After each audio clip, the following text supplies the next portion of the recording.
Machine पर एक blue colour का बटन होता है जिसे वायलेट कहते हैं। इस वायलेट बटन को दबाया जाता है जिससे वायलेट यूनिट वोट देने के लिए तैयार हो जाता है।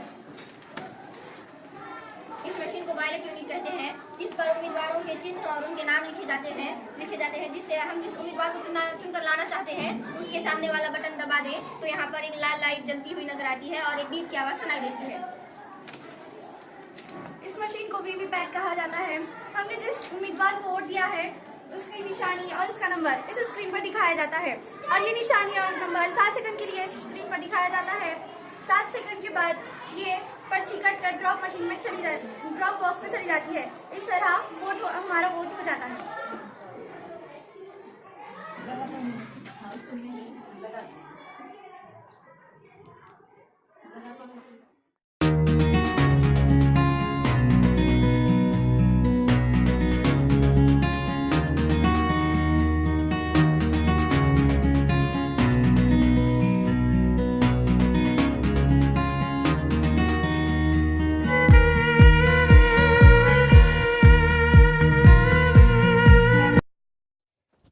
सब्सक्राइब करें हमारे चैनल KB हसीना और साथ ही साथ बेल आइकॉन पर प्रेस करें।